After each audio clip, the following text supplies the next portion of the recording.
to Osama bin Laden. And understanding the world of terrorism as you do, looking at this list and what little information is on it so far, what would be the next bit of information that you would like to see to help put this picture together better? I'd like to find out the two closest friends of each of these people on the list and find out what they have to say. And where those people might be would be a good question as well, I guess. Indeed. Peter Bergen in our Washington Bureau, thank you very much for helping us to understand this list and think of the next questions to ask. Fascinating. All right, let's get some more information now from our Mike Boettcher, who's standing by. Mike? List one more time. We have a graphic. We'll go over it flight by flight. The first is from American Airlines Flight 11. That was the flight from Boston to L.A. that crashed into the Second World Trade Center tower. Waleed al-Shari. Wael al-Shari, a.k.a. Waleed al-Shari, number 2 on that list. Mohammed Atta, who has come up prominently. They have a lot of information on him, have been tracking him around the country before he boarded that plane. Abdul Alamari, Satam Sugami. Let's go next to United Flight 179 from Boston to Los Angeles. Excuse me, 175 from Boston to Los Angeles. That crashed into the South Tower. The first one hit in the attack. Marwan al-Shehi, Fayez Ahmad, Mohald al-Shari, Hamza al-Ghamdi, Ahmed al-Ghamdi. United Airlines Flight 93, Newark to San Francisco. That is the plane that crashed in Pennsylvania in the field. The 4 names there: Ahmed al-Haznawi, Ahmed al-Nami, Ziad Zara, Saeed al-Ghamdi. The last one, 4 names on the list. American Airlines Flight 77 from Dulles to Los Angeles. That is the plane that flew into the Pentagon. Khalid al-Midar, Mahed Moked, Nawaf al-Hazmi, and Salim al-Hazmi. Now, as you heard from talking to Peter Bergen there, U.S. intelligence officials will be checking this list. They have been checking it already because they've had it for quite some time. They have a good idea about a lot of these people. If some of these links go to Yemen and to families there, those family names, then there has already been, I know, confirmed through sources, a lot of look at seeing that this somehow might be connected to the USS Cole attack, that some of the groups involved in that were involved in this current attack against the United States. And I say current because a very high-ranking intelligence source told me that, look, this thing isn't over. We still have to be on guard. It's not over. As well, I want to show you a second list. We won't go through the names on this, but this is a second list that is out there for use by police agencies, airports, airlines. It is a list of 52 people. It's a watch list, and they're looking for people who may be associates of these 18 who U.S. State Department, intelligence, and FBI officials believe died on those aircraft. Now, this list of 52 are possible associates, the infrastructure, so to speak, who may have helped carry this out. We do know, however, that several of the names on that list that's out there have already been cleared. Leon? All right, Mike Boettcher, thank you very much. We'll be getting back to you later on. Mike is going to be covering all these investigative facts for us from the newsroom. Darren, over to you. Yeah, more to that list in a bit. And again, one more reminder, you can see the list on CNN.com on our website. Meanwhile, we move on to the idea that America is very much in the mode of recovery and also getting ready for some kind of response. And in that effort, there's a huge call-up of military reserves. For more on that, let's bring in our senior White House correspondent, John King, who is at the White House this morning. John, good morning. Good morning to you, Darren. CNN has learned that the president this morning has authorized the Pentagon to call up as many as 50,000 members of the National Guard and the military reserves. Now, we are told by one senior administration official the ultimate number is likely to be closer to 40,000. The president meeting with his cabinet at this hour, the defense secretary, the secretary of state, among those in that meeting, talking not only about the investigation and not only about potential military responses, but also a beefed up what the military calls, quote, homeland defense. And that is what we are told, at least initially, these reservists will be used for. The Defense Secretary Donald Rumsfeld saying just yesterday that he needed more reserve pilots to man the fighter jets that are on standby at military bases across the country. There have also been some combat air patrols to protect major commercial flight corridors in the United States. So we are told up to 50,000 reservists and National Guard members authorized by the orders the President will sign today. Again, one senior administration official estimating the number actually called up will be closer to 40,000. This to provide increased security, to help with recovery efforts, and to help man those fighter jets on standby because of the continuing fears of perhaps another terrorist attack. Darren. John, I normally wouldn't point this out, but in this time, the sirens in the background there, is that just a common sound right now in Washington? It is a very common sound in Washington right now. They have set up an extraordinarily large security perimeter around the White House. There is traffic gridlock to the north and to the south. Police vehicles going back and forth. Anyone visiting the White House comes in with a motorcade now. Any official visiting the White House has a motorcade with a police escort.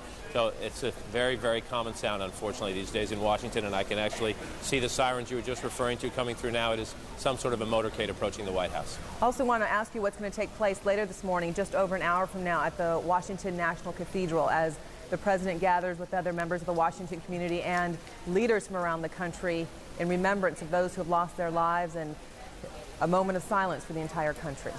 A moment of silence for the entire country. The message from the White House is that Americans should get back about their business, but also take some time today to pause, to remember the victims, and to dedicate themselves to what the President calls fighting back in the first war of the 21st century. Many members of the President's cabinet will go to the ceremony at the National Cathedral. The President himself scheduled to go up to New York to take part in a moment of silence there as well, in a prayer service, as well as to try to see some of the research and recovery efforts, up there, rescue and recovery efforts, excuse me, the weather complicating all this, but White House officials saying the President still plans to leave in just a little bit. And understandable, John, why the President would want to go up to New York City, if for nothing else, to show the support for the rescue workers and for the people who are still living there. And yet I have to imagine in this environment, to move the President at this time has got to be a security nightmare for the Secret Service.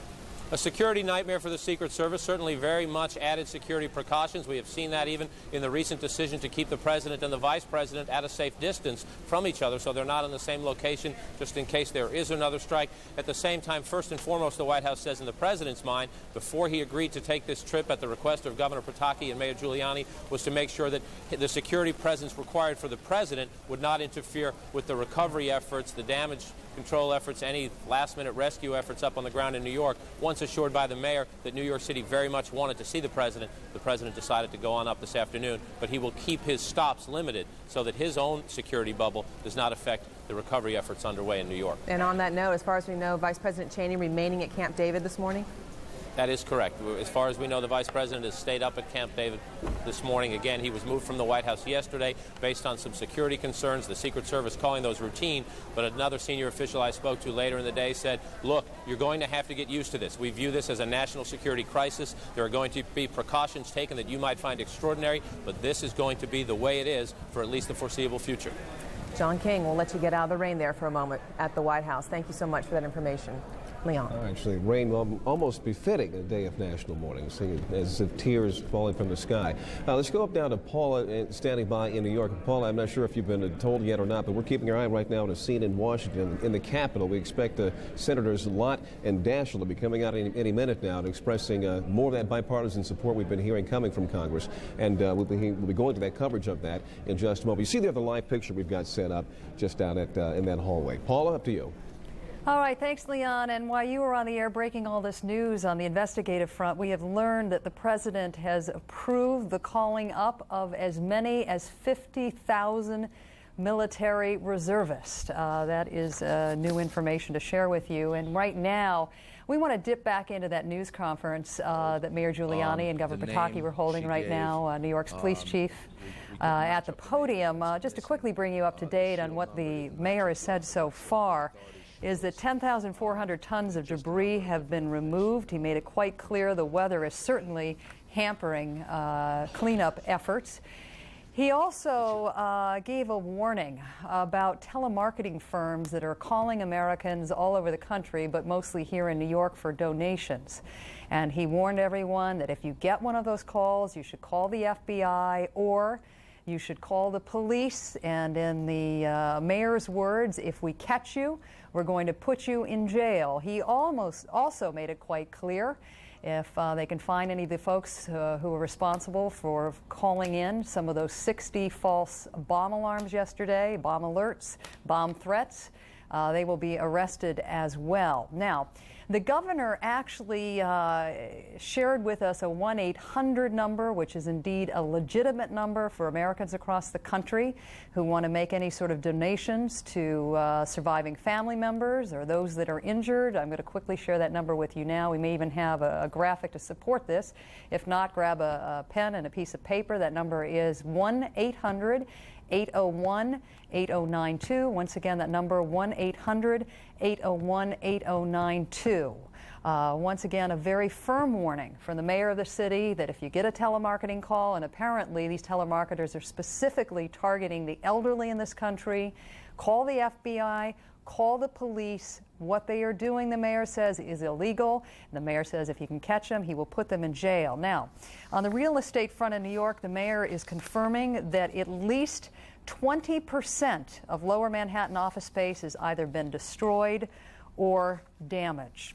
The other thing the mayor cautioning us all against is being very careful with the details of our reporting. If you've stayed with us throughout the morning, you know that information is very fluid. It changes all the time, and it is very difficult to get accurate information out of ground zero. But the mayor and we all are trying to heed this advice. Do not want to raise the hopes of anyone out there, and unfortunately, everybody's being given conflicting information. This is very hard on the families that have to endure this process. And joining me right now is William McCarthy, who is one of the many men in this country deeply affected by this tragedy.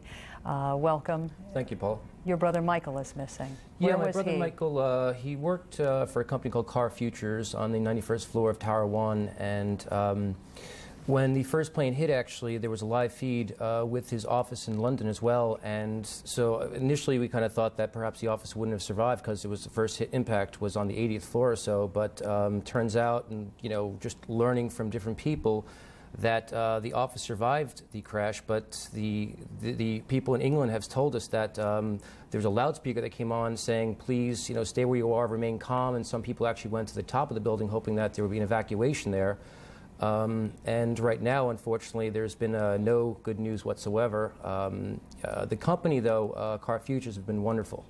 Yesterday and today, actually, for those people out there actually that are related to someone in with the company, actually, at the Waldorf Astoria in the Conrad Suite, they're having a, from 8 o'clock this morning till 10 o'clock tonight, they're having a session where people can come in and talk. They have a stress counselor there as well as the CEO, just trying to let everyone know that whatever information they get, they're going to relay to the families as soon as possible. Unfortunately, though, that the reality of the situation is of the 71 people in the office, when the attack hit, no one's been heard from. So, do you have any hope your brother is alive? Honestly and truly, at this point, actually, my initial hope was perhaps, you know, it was fast and it was painless, and the more I hear about this, I really actually just hope that there can be some sort of resolution to the situation. Yesterday, like thousands of people throughout New York, I went to my brother's dentist to gather medical records and to bring it down to the Armory, and what I was really most impressed with is the fact that for the first time in my life, you know, New Yorkers were giving away things for free. Yeah, that's a rare concept here, isn't it? Yeah, there's water, food, people just walking by saying, oh, you're okay. And it was it's kind of like the old-fashioned American values that we really supported and we have advocated for so many years, almost like Midwestern Ohio. People nice and the edge was off. William, unfortunately, I've got to interrupt you for a second. Sure. We'll come back to our conversation. The Senior Senator from New York is now holding an informal news conference. Let's listen. To us. You know, the trauma is enormous, even for those of us not affected or affected because of friends or whatever.